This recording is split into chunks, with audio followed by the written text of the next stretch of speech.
روح سفر کتنا کر سکتی ہے؟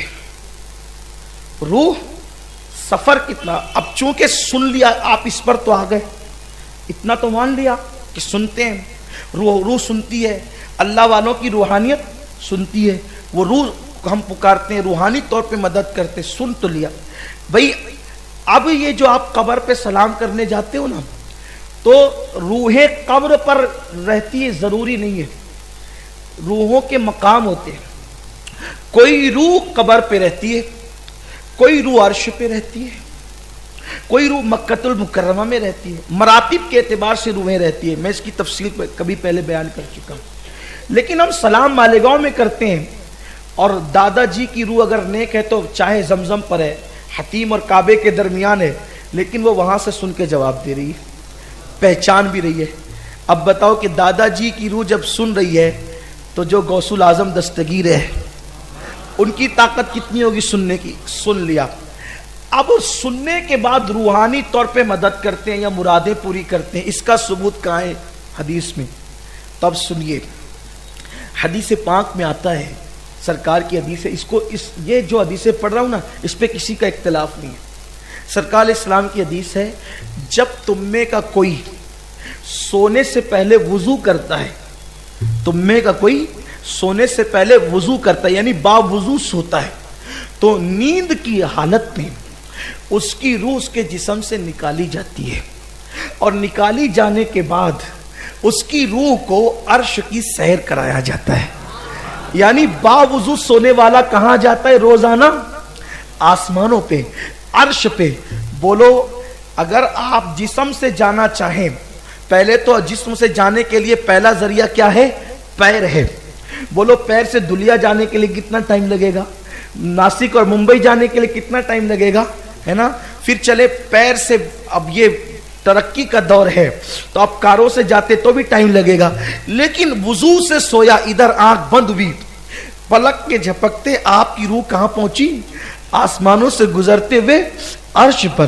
اور پھر حدیث میں یہ بھی آیا ہے، وہ عرش پر حالت سجدہ میں ہوتی ہے۔ اس سے باوضو سونے کی فضیلت بھی پتا چلی۔ میری گزارش ہے کہ روزانہ سونے سے پہلے وضو کر لیا کرو اور باوضو سویا کرو، کتنی برکت کی بات ہے۔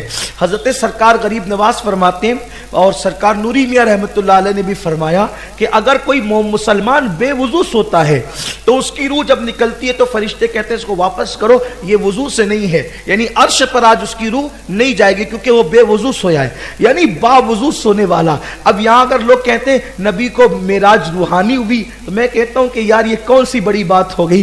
نبی کے غلاموں کی روح روزانہ عرش پر جاتی ہے باوضو رہنے کی برکت سے، تو اگر نبی چلے گئے تو پھر کون سی بڑی بات ہے؟ تو آقا کی روحانی معراج نہیں ہوئی، حضور تو جسم کے ساتھ تشریف لے گئے، حضور علیہ السلام تو جسم کے ساتھ تشریف لے گئے۔ میرے آقا صلی اللہ علیہ وسلم کے دیوانوں، باوضو سونے کی برکت دیکھیں، اور بلکہ باوضو سونے کی بات آئی ہے تو سنیے، جو باوضو سویا اور اسی رات اس کا انتقال ہو گیا تو اللہ تعالیٰ اس کو شہادت کا مرتبہ عطا فرمائے گا۔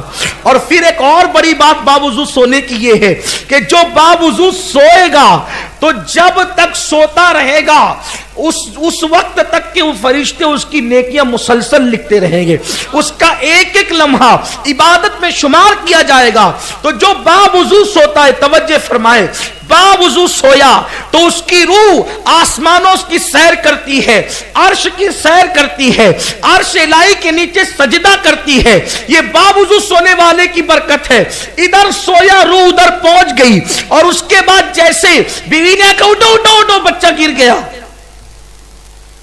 پلان کے تحت تھوڑی کوئی اٹھتا ہے، بولو پلان کے تحت اٹھتا ہے؟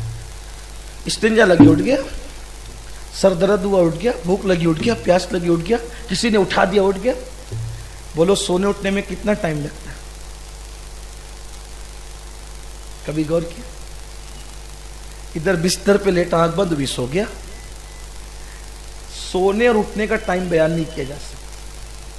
آنکھ لگنے میں کتنا ٹائم لگتا ہے آج تک محققین نہیں بتا سکے کہ آنکھ لگنے میں کتنا ٹائم لگتا ہے، ورنہ کبھی غور کیجیے کتنا ٹائم لگتا ہے سونے میں اور اٹھنے میں کتنا ٹائم لگتا ہے۔ سویا عرش پہ پہنچا، روح اس کی، اٹھا زمین پہ روح آ گئی، آپ کبھی کبھی فجر ترک بھی کر دیتے ہیں، کبھی جھوٹ بھی بول دیتے ہیں، کبھی غیبت بھی کر لیتے ہیں، یہ سب ہوتا ہے نا ہم لوگوں سے۔ جب اپنی روح کا پاور اتنا ہے کہ پلک کے جھپکتے بند ہوئی عرش پر روح گئی اور کھلی جسم میں آ گئی، جب اپنی روح کے سفر کی قوت کا یہ عالم ہے تو جس نے 40 سال تک کے عشاء کے وضو سے فجر کی نماز پڑھی ہو، اس کی روح کا آنا جانا کتنا مضبوط ہوگا، کتنا پاورفل ہوگا۔ تو اب پتا چلا کہ ولی مدد کیسے کرتا ہے، روحانی طور پہ۔ اور روح کے لیے شاہ عبدالحق محدث دہلوی لکھتے ہیں کہ روح کے لیے دور اور نزدیک یکساں ایک ہی ہے، اس کے لیے کوئی مسئلہ نہیں ہے دور اور نزدیک کا۔ تو اب یہ مسئلہ حل ہو گیا، کیا مسئلہ؟